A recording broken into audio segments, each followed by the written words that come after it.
Hey cousins, welcome back to the crib. Your favorite cousin Moni here. Please do me a favor and smash that like button on your way in. I would greatly appreciate it. As y'all know, it helps us get into the algorithm. Also, hype this video up. And if this is your first time here, hey, welcome to the family. Hit that subscribe button. Today, we are talking about hip hop legend RZA, who recently sat down with Andrew Schultz. Now, that is very interesting that RZA is sitting down with someone like Andrew Schultz. In my personal opinion, Andrew Schultz is a deplorable human being. He's very disgusting.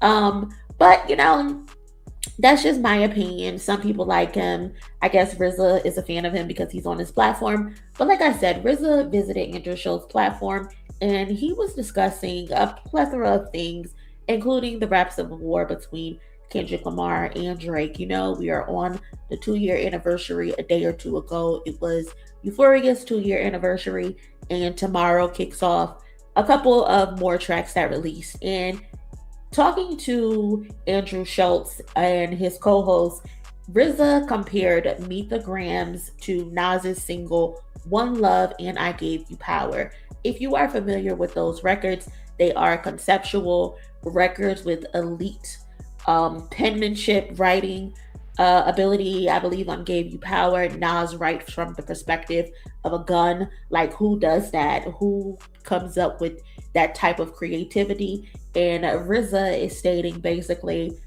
what Kendrick Lamar did on Meet the Grams was at the level of what Nas did on singles like One Love and I Gave You Power, which is the top tier of the top tier when it comes to conceptual creative writing. So let's play this clip real quick and listen to what it is that he had to say. To me, when Kendrick wrote that lyric to his son, to his daughter, to his mom, Yeah. Yo, G, He broke him apart. that was deep, bro. He broke him apart, bro. That was deep, bro. I was just like, that lyric was strong as Nas writing the Cormega. I thought you were gonna go Ether, but And mind you, RZA is bringing these things up, and if you look at the people's face in the room, you look at Andrew Schultz's face, he automatically talks about Ether. It seems like anytime you bring up Nas, everyone's first go-to is Ether.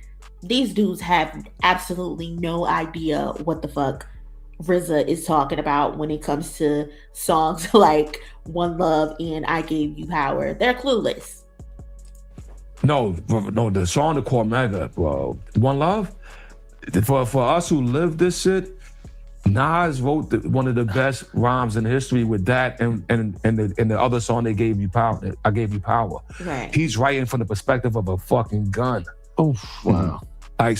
And Kendrick to me rose to that level when he fucking wrote this. To me. So that's the clip. It kind of cuts a little short. But again, shout out to RZA, rap legend, Wu-Tang legend. They are getting inducted into the Rock and Roll Hall of Fame for the class of 2026, which is phenomenal and well-deserved. But RZA then went on and he talked about how Kendrick Lamar two big, powerful figures who came head to head. I think he mentioned Ali at one point. And basically he's saying like these are two very popular dudes. They're good in their field, but when it comes to Drake, he is good at one thing. But when it comes to Kendrick Lamar, he is exceptional at another thing, which is writing and which is rapping. And Drake had to come outside and jump in the street with Kendrick Lamar and try to match something that Kendrick Lamar is exceptional at. And Drake, unfortunately, was not successful in that. And it's just so funny to me when I go on Twitter and I see these mostly rage bait accounts, looking just for engagement. And they want to have these conversations about what song was the best song from the battle. Oh, every other day there's a random tweet talking about how good Family Matters was.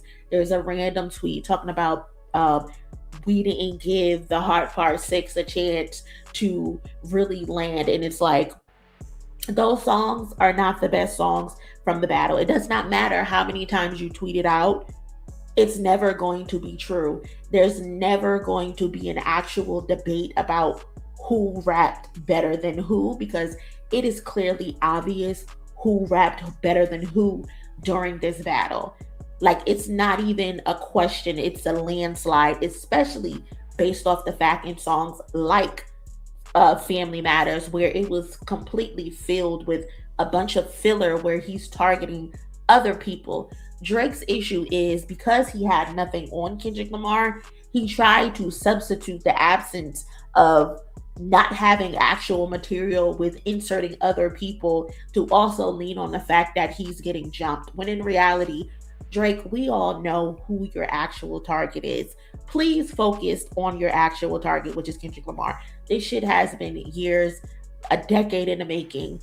Why are you doing all the extra? And when it came to Kendrick Lamar, like RZA is saying, the precision, the ability to be as creative as he was, especially on songs like Meet the Grams, is just out of this world.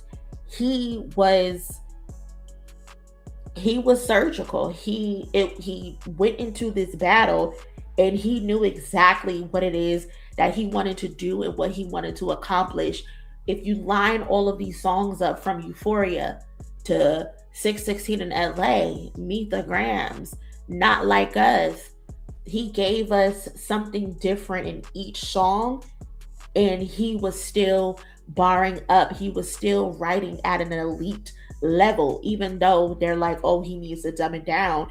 He dumbed it down, but still dumbed it down with precision to make sure his point got across.